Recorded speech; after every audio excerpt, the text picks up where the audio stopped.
Welcome to hit TV. నేను మీ నిర్మల. మరి ఇప్పుడైతే భారతదేశంలో జరిగిన అతిపెద్ద ప్రమాదము ఎయిర్ ఇండియా విమానం 171. మరి ఈ విమానం ప్రమాదానికి గురై కూడా చాలా మంది ప్రాణాలను బలి తీసుకుంది. అంటే అసలు ఏం జరిగింది? అంత పెద్ద అంటే అలాంటి విమానం ఒక్కసారిగా కుప్పకూలడం అనేది ప్రజల్ని ఆందోళనకు గురి చేస్తుందని కూడా చెప్పుకోవచ్చు. మరి ఆ విమానంలో దాదాపు 229 మంది ఉన్నారు. అందులో ఒకే ఒక్కరు ప్రాణాలతో మిగిలారు. మిగతా వాళ్ళంతా కూడా మృతి చెందడం జరిగింది. అది అహ్మదాబాద్‌లో జరిగిన అతిపెద్ద ప్రమాదం ఇది. మరి అసలు ఎందుకు జరిగుంటాది? ఎక్కడ ప్రాబ్లమ్ ఏర్పడినుంటాది? ఎందుకంటే ఒక కా కాలేజీ పైన కూడా మెడికల్ కాలేజ్ పైన కుప్పకూలడం జరిగింది. ఆ మెడికల్ కాలేజ్‌లో కూడా ఎంతోమంది ప్రాణాలు పోయాయి. మరి ఈ ప్రమాదం జరగడానికి గల కారణాలేంటి? ఇవన్నీ గూడా క్లియర్‌గా కనుక్కోవడానికి, అడిగి తెలుసుకోవడానికి కూడా ఈరోజు మన హిట్ టీవీ స్టూడియోలో మనతో పాటు ఉన్నారు. మరి సైబర్ క్రైమ్ విజయ్ గోస్ట్ గారు. తెలియని వాళ్ళు ఎవరు లేరు. క్లియర్‌గా మనకి ఎక్స్‌ప్లెయిన్ చేస్తారు. ఆ విషయం కూడా అందరికీ తెలిసిందే. అడిగి తెలుసుకునే ప్రయత్నం చేద్దాం.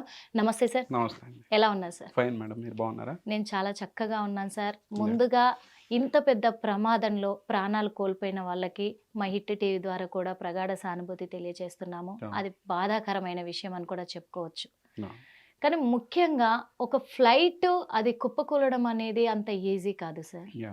దేని వల్ల జరుగుంటుందంటారు? ఎక్కడ ఏం జరిగిందంటారు? ఫస్ట్ మనం తీసుకున్నట్లయితే ఈ ఎయిర్ ఇండియా ఫ్లైట్ ఏఐ 171 ఈ బోయింగ్ 787-8 ఏంటంటే డ్రీమ్ లైనర్.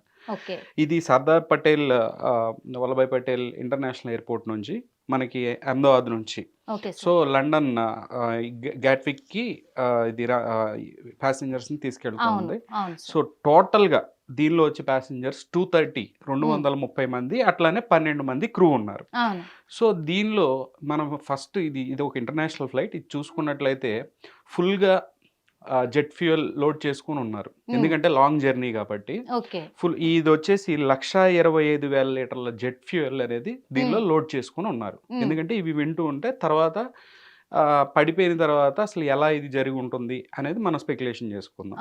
సో 125,000 లీటర్ల జెట్ ఫ్యూయల్ అంటే దాదాపుగా 100 టన్నులు 100 టన్నుల ఫ్యూయల్ అనేది ఫుల్ గా లోడ్ చేసుకుని ఉంచారు దానికి. సో ఇది టేక్ ఆఫ్ టైం వచ్చేసి ఈ టేక్ ఆఫ్ టైం వచ్చి 1:38 నిమిషాల మధ్యాహ్నం 1:38 40 సెకండ్లకి టేక్ ఆఫ్ అయింది.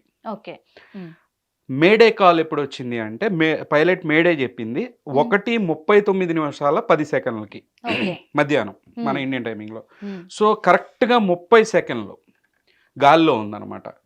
6,700 ఫీట్ల హైట్ లో ఇది ఎగురుతూ ఉంది.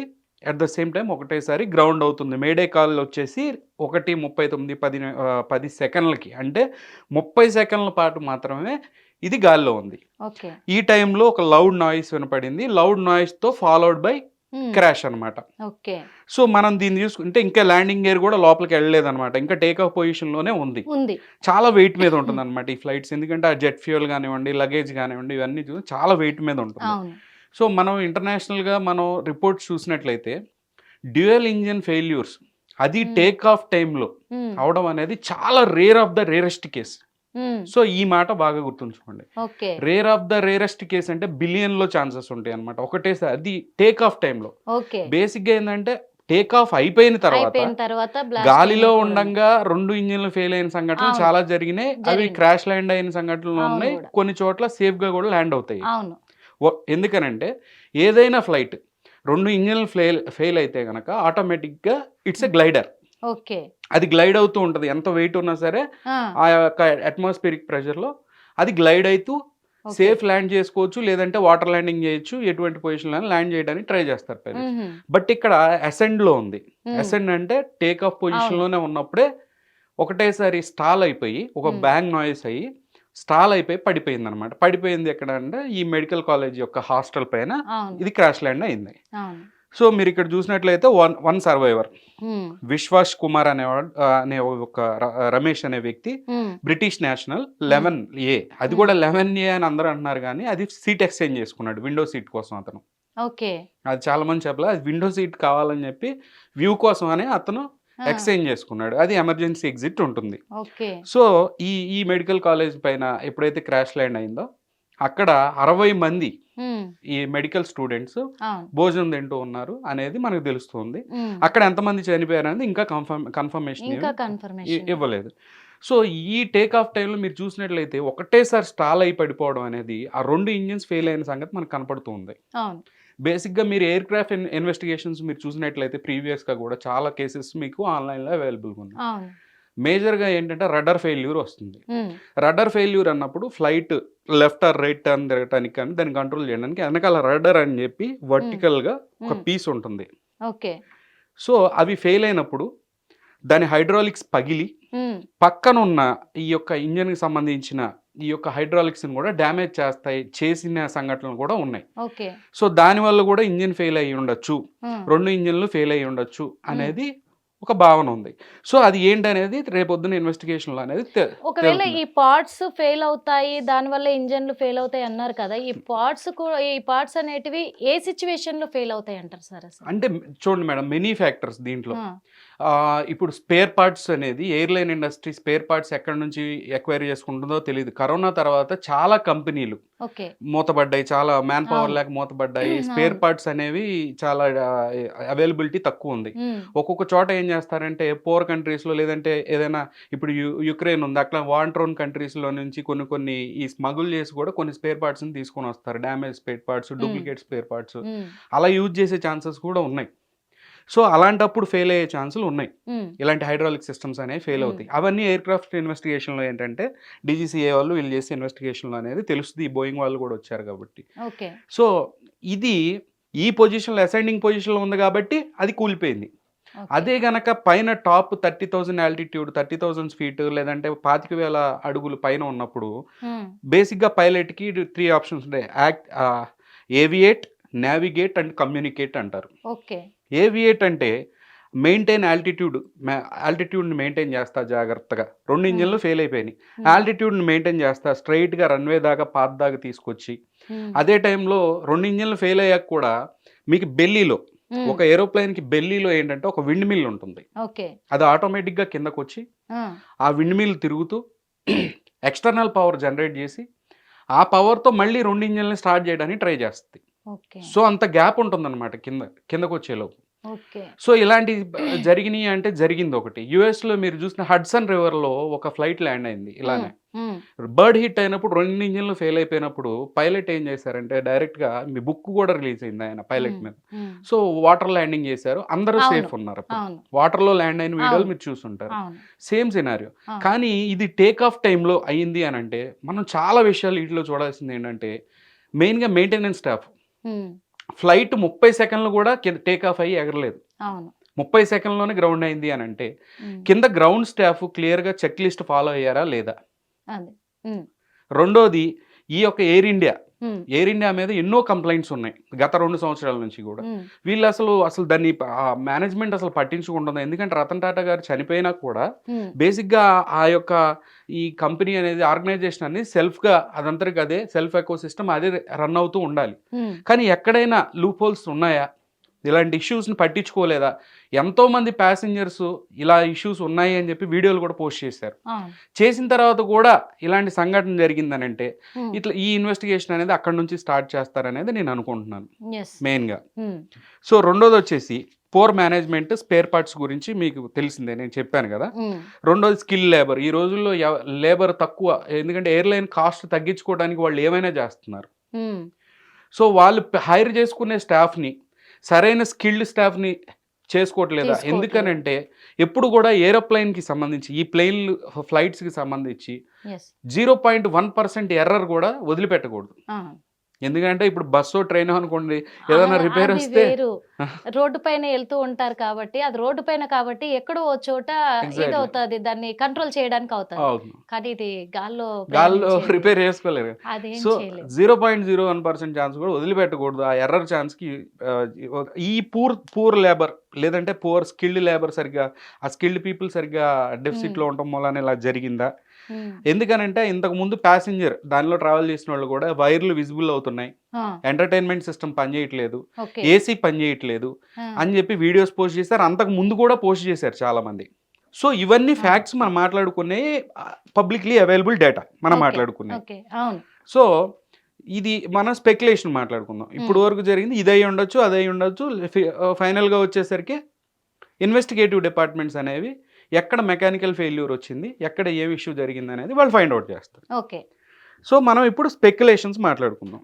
స్పెక్యులేషన్స్ ఏంటంటే ఇప్పుడు నేను దీన్ని ఊరికే ఇన్వెస్టిగేట్ చేసినప్పుడు నాకు అనిపించింది ఏంటంటే గత 3-4 ఏళ్ల నుంచి కూడా సడన్ రైజ్ చాలా మంది ఏమంటున్నారంటే లేజర్ వెపన్స్ ఏమన్నా యూజ్ చేశారా అని. ఓకే. ఎందుకంటే చాలా అడ్వాన్స్డ్ అయినాయి కంట్రీస్, ఇప్పుడు చైనా కానివ్వండి, మన అంటే ప్రజలకు కూడా కొన్ని అనుమానాలు వస్తున్నాయి సార్ ఇప్పుడు వాస్తవంగా చెప్పాలంటే. ఎందుకంటే మన పహల్గామా దాడిని దృష్టిలో పెట్టుకొని ఆపరేషన్ సింధూర్ని నిర్వహించిన తర్వాత మన ఇండియా అప్పుడు పాకిస్తాన్లు కూడా చాలా వరకు సవాళ్ళు విసరడం జరిగింది, వార్నింగ్లు ఇవ్వడం జరిగింది. అవి దృష్టిలో పెట్టుకొని కూడా ఇక్కడ ఏమన్నా కుట్రకోణం జరుగుంటుందా అనే కోణంలో కూడా అనుమానాలు చాలా వ్యక్తమవుతున్నాయి. ఎందుకంటే వరుసగా పహల్గామా దాడి తర్వాత మన ఇండియాలోనే భారీ ప్రమాదాలు చోటు చేసుకుంటున్నాయి వాస్తవంగా చెప్పాలంటే. అందుకు ఈ డౌట్లు వస్తున్నాయి. ఇప్పుడు మీరు చూసినట్లయితే ఎయిర్ ఇండియా ఫ్లైట్ కూలిపోద్దని నేను ముందే ప్రెడిక్ట్ చేశాను, నేను ముందే జాతకం చెప్పాను ఒక ఆవిడ. ఇప్పుడు చూడొచ్చు వీడియోస్, ట్వీట్ పోస్ట్ లో ఒకటి నేను ముందే అనుకున్నాను పడిపోద్దని. ఇంత ఒక కామన్ పర్సన్ అనుకునే స్థాయికి ఎయిర్ ఇండియా అనేది వచ్చింది అని అంటే ఎయిర్ ఇండియాకి సంబంధించిన స్టాఫ్ అంత ఇల్లిటరేటా? ఎయిర్ ఇండియాకి సంబంధించిన స్టాఫ్ కానివ్వండి, ఎయిర్ ఇండియాకి సంబంధించిన మేనేజ్మెంట్ కళ్ళు మూసుకొని ఉన్నారా అనేది మనం చూడాల్సిన అవసరం ఉంది. రెండోది మన స్పెక్యులేషన్స్ ఏంటంటే బేసిక్గా జనం ఎందుకనంటే సొసైటీ మనం ఏమనుకుంటున్నాం అని అంటే రతన్ టాటా గారి గురించి తెలుసు మనం, అది లాస్లో ఉన్న ఎయిర్లైన్స్ని కూడా ఆయన తీసుకొని మన దేశంలో అది ఎయిర్ ఇండియా అనేది మన గవర్నమెంట్కి సంబంధించిన బాడీ కాబట్టి దానికి మళ్ళీ మంచి సర్వీస్ ఇవ్వాలి, ప్రజలకు ఇవ్వాలనే ఉద్దేశంతో తీసుకొచ్చిన ఇనిషియేటివ్ అది. సో ఆయన అంత ఈజీగా ఏమి వదిలిపెట్టరు, ఆ ఫండ్స్ అనేవి ఉంటాయి. కాకపోతే నేను కొన్ని అబ్జర్వ్ చేసినవి ఏంటంటే రీసెంట్గా గత 2 సంవత్సరాల నుంచి కూడా ఎయిర్ ఇండియాకి బాంబ్ థ్రెట్స్, ఎక్కడ చూసినా బాంబ్ ప్లేస్ చేసామని చెప్పి పద్దాక ఎయిర్ ఇండియాని టార్గెట్ చేయటం. తర్వాత మీరు చూసినట్లయితే జూడియో రతన్ టాటా గారికి సంబంధించిన జూడియో షోరూమ్స్ దగ్గర, క్లోతింగ్ షోరూమ్స్ దగ్గర కూడా ఈ పాలస్తీన్ ఇజ్రాయెల్ సబ్జెక్ట్ తీసుకొచ్చి అక్కడ ఆ యొక్క ఇన్స్టిట్యూషన్ ఆ యొక్క షోరూమ్స్ ని ఇబ్బంది పెట్టడం, ఇవన్నీ చేస్తూ ఉన్నారు, ఒక కేయాస్ క్రియేట్ చేస్తూ ఉన్నారు. ఎట్ ద సేమ్ టైం మనకు కూడా అనిపించే స్థాయికి తీసుకొచ్చారు. సో మనం అర్థం చేసుకోవచ్చు ఏదన్నా దీనిలో బ్యాక్గ్రౌండ్లో ఈ కార్పొరేట్స్ ఎవరైనా ఈ కంపెనీని ఎక్వైర్ చేసుకోవడానికి ఇలా చేశారా?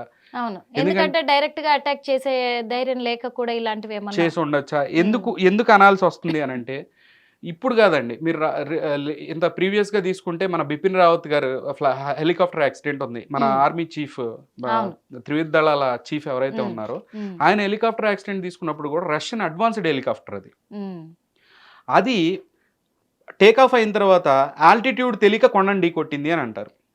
అంత అడ్వాన్స్డ్ హెలికాప్టర్, ప్రైమ్ మినిస్టర్ని విఐపీని తీసుకొచ్చే హెలికాప్టర్కి ఆల్టిట్యూడ్ అంటే ఏంటి? భూమి నుంచి నేను ఇంత అడుగుల్లో ఉన్నాను, కొండ ఇన్ని అడుగుల్లో ఉంది అని తెలియజెప్పే మీటర్ పనిచేయలేదు. అది ఎంత ఫన్నీగా ఉంది. అలాగే జనాల్లోకి వచ్చింది. రీసెంట్ గా మీరు చాలా హెలికాప్టర్స్ చూడండి ఒకటేసారి ఏదో ఒక టెక్నికల్ ఇష్యూస్ తో గ్రౌండ్ అవుతూ ఉన్నాయి. లేజర్ వెపన్స్ ఏమైనా యూజ్ చేస్తున్నారా అని రూల్ అవుట్ చేయలేం. ఎందుకనంటే కొంతమంది నవ్వుకోవచ్చు ఎంత ట్రాష్ అని చెప్పి నవ్వుకోవచ్చు, కానీ చాలా అడ్వాన్స్డ్గా ఉన్నాయి కంట్రీస్.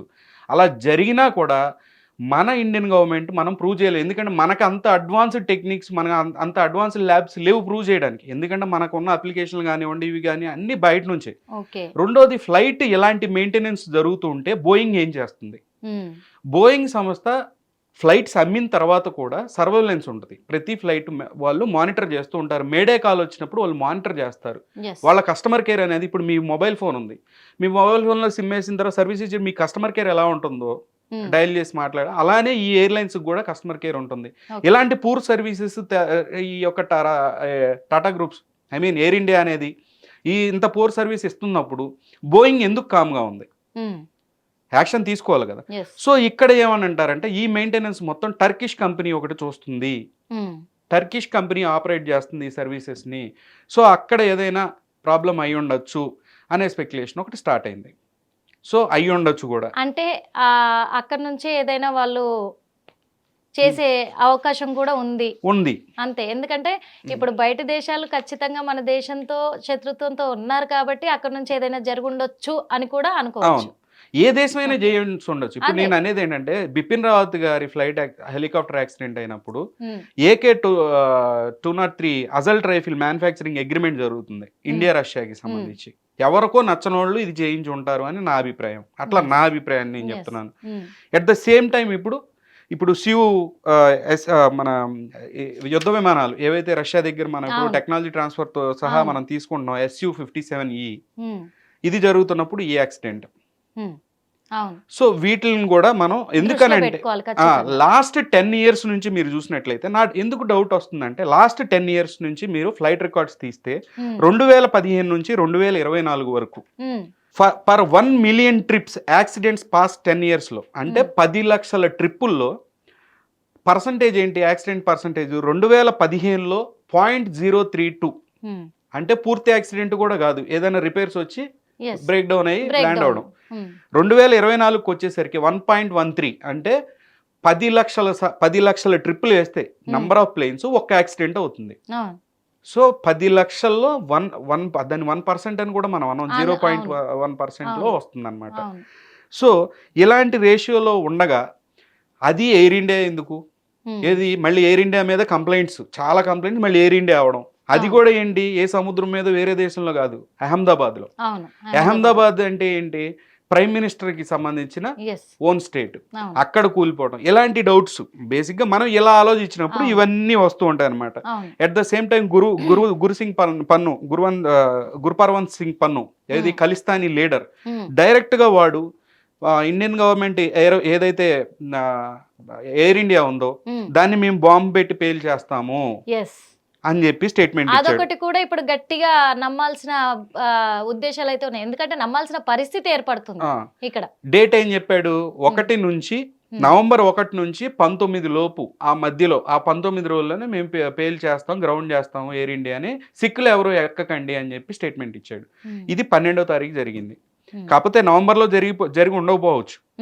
బట్ ఇలాంటి స్పెక్యులేషన్స్, ఒకవేళ ఖలిస్తానీ యొక్క టెర్రరిస్టులకి సంబంధించిన అది ఇప్పుడే చేశారేమో, వాళ్ళ ప్లానింగ్ అవ్వచ్చు అనే అనుమానాలు కూడా వ్యక్తం అవుతున్నాయి ఖచ్చితంగా. అవును, ఇంతకు ముందు కూడా మొత్తం ఎయిర్ ఇండియాకి సంబంధించి 7 యాక్సిడెంట్లు అయినాయి. ఎప్పుడు 1985 నుంచి ఇప్పటి వరకు మొత్తం 7 యాక్సిడెంట్లు అయినాయి.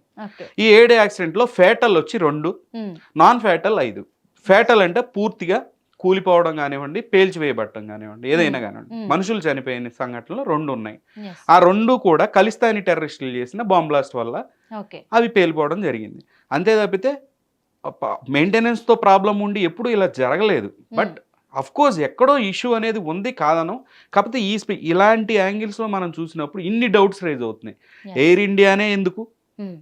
ప్రపంచంలో ఏ ఎయిర్లైన్ లేనట్టు, అది కూడా అహ్మదాబాద్, మళ్ళీ అది ప్రైమ్ మినిస్టర్ ఓన్ స్టేట్ లో. సో ఏదో సంథింగ్ ఉంది. కాకపోతే దీన్ని ఎట్లా ప్రూవ్ చేస్తారు, లేదంటే ఏ యాంగిల్లో చూస్తారు అనేది ఇన్వెస్టిగేటివ్ అథారిటీస్ చేతిలో. ఖచ్చితంగా మొన్న కూడా ఆపరేషన్ సింధూర్ నిర్వహించినప్పుడు కూడా పాకిస్తాన్ నుంచి కూడా అక్కడ ప్రైమ్ మినిస్టర్ కూడా వార్నింగ్ ఇవ్వడం జరిగింది, మోడీని లేపేస్తాము అని చెప్పేసి. పబ్లిక్ గా వాళ్ళు ఛాలెంజ్ చేయడం జరిగింది. అదే ప్రయత్నంలో ఇదొక భాగము అనే విధంగా కూడా ఉండొచ్చు మేడం. ఇప్పుడు రకరకాలుగా ఉంటుంది. ఇది కార్పొరేట్ వరల్డ్ లో మనుషుల్ని కౌంట్ చేయరు, వాళ్ళు కరెన్సీనే కౌంట్ చేస్తారు. బిగ్ కంపెనీస్ అనేవి ఒక దేశం సర్వనాశనం అయినా కూడా పట్టించుకోరు. వాళ్ళ యొక్క ఆర్మ్స్ అమ్ముకుంటే చాలు. మీరు చూస్తే కరెక్ట్ గా ఈ మయన్మార్ లో ఇండియన్స్ చాలా మందిని జాబ్లు ఇప్పిస్తామని చెప్పి అక్కడికి తీసుకెళ్లి అక్కడ నుంచి స్కామ్స్ చేపిస్తూ వాళ్ళకి సంఖ్యలు వేసి స్కామ్ చేస్తున్నారు, విడుదల చేసి తీసుకొని వస్తుంటే ఫస్ట్ ట్రిప్ ఏదైతే మన ఎయిర్ ఫోర్స్ అక్కడ నుంచి ప్రజలను తీసుకొని వచ్చింది, మళ్ళీ 2వ ట్రిప్ వేసేటప్పుడు మయన్మార్ ఎయిర్ స్పేస్ లో ఉండగా ఇండియన్ ఎయిర్ ఫోర్స్ సంబంధించిన ఈ ఫ్లైట్ ని హ్యాక్ చేయడానికి ట్రై చేశారు. చాలా క్లియర్ గా ATC నుంచి తప్పించి దాన్ని ఫిషింగ్ అటాక్ చేశారు. అక్కడ ఫిషింగ్ అటాక్ చేశారని చెప్పి చాలా క్లియర్ గా న్యూస్ లో వచ్చింది. సో పాసిబిలిటీస్ ఏంటి? ఇప్పుడు ప్యాసింజర్ ప్లేన్ ఒక ఎయిర్ ఫోర్స్ కి సంబంధించిన ఫ్లైట్ నే దాన్ని అలా చేయగలిగారు అని అంటే ప్యాసింజర్ ప్లేన్ పరిస్థితి ఏంటి? ఈజీ అయిపోతుంది కదా. ఇంకొక సినారియో తీసుకుందాం. మీకు చూసే ఉంటారు మలేషియన్ ఎయిర్లైన్స్ MH370. చాలా మంది మీరు చూస్తుంటే కనుక ఎందుకు కూలిపోయింది అనేది ఎవరికీ తెలియదు. ఆ. 6 సంవత్సరాలు 7 సంవత్సరాల పాటు ఆ రెకేజ్ గురించి ఎతికారు సముద్రంలో. 4-5 దేశాలు కలిసి ఎతికి మొన్నే కాల్ ఆఫ్ చేశారు, ఇంకా వేస్ట్ ఎతికినా కనపడదని. అవును. ఆ యొక్క ఫ్లైట్ ఎందుకు కూలిపోయింది అనేది ఇప్పుడు వరకు ప్రశ్నార్థకంగానే ఉంది. మీరు దాని డీటెయిల్స్లోకి చూసినప్పుడు చాలా క్లియర్గా ఏంటంటే దానిలో 20 మెంబర్ స్టాఫ్ ఎవరైతే ఉన్నారో వాళ్ళు employees of free scale semi కండక్టర్లకి సంబంధించిన ఇంజనీర్స్ వాళ్ళు. ఓకే. వాళ్ళు చాలా సీనియర్ ఇంజనీర్స్. అంటే ఇది నేను చెప్పే స్పెక్యులేషను, డేటా అవైలబుల్, నెట్లో ఉన్న డేటా అవైలబుల్ని మనం స్క్రీన్ చేసినప్పుడు మనకు తెలిసిన విషయాలు ఏంటంటే వాళ్ళు చాలా టైంలో ఒకటేసారి అట్లా కూలిపోవడం అనేది చాలా అనుమానాలు వెనకాల మాత్రం చాలా అనుమానాలు కూడా ఉండొచ్చు. ఎందుకంటే ఉన్నాయి ఖచ్చితంగానే. ఇప్పుడు ప్రజలకు కూడా అదే అనుమానాలు ఉన్నాయి, ప్రభుత్వానికి కూడా అదే అనుమానాలు ఉన్నాయి. హిట్ టీవీ యాప్, ఇందులో short news, live news, entertainment shows, movies, digital magazines తో పాటు మీ జిల్లా వార్తలను కూడా ఫ్రీగా చూడొచ్చు. ఇంకెందుకు ఆలస్యం, వెంటనే హిట్ టీవీ యాప్ ని డౌన్లోడ్ చేసుకుని ఫ్రీగా ఎంటర్టైన్మెంట్ పొందండి. Hit TV app. Hit TV app. Please download hit TV app. Hit TV app ని ఫ్రీగా డౌన్లోడ్ చేసుకొని ఎంజాయ్ చేయండి. మీకు నచ్చిన ఎంటర్టైన్మెంట్ కోసం హిట్ టీవీ యాప్ ని ఫ్రీగా డౌన్లోడ్ చేసుకొని ఎంజాయ్ చేయండి. హిట్ టీవీ యాప్ ని డౌన్లోడ్ చేసుకుని ఆస్వాదించండి, ఆశీర్వదించండి. ఇంతమంది సెలబ్రిటీలు హిట్ టీవీ యాప్ ని డౌన్లోడ్ చేసుకోండి అని చెప్తున్నారంటే ఎంత మంచి యాప్ ఆలోచించండి. అమెరికా అమెరికా అమెరికా అమెరికాలో చదవాలనుకునే వాళ్ళకి విశ్వసనీయమైన పేరు మన శౌర్య కన్సల్టెన్సీ. UK లో 1 year masters. UK లో 1 year masters. 2 years work permit up to 5 years visa. Contact Saurya Consultancy. Contact 89851 89851.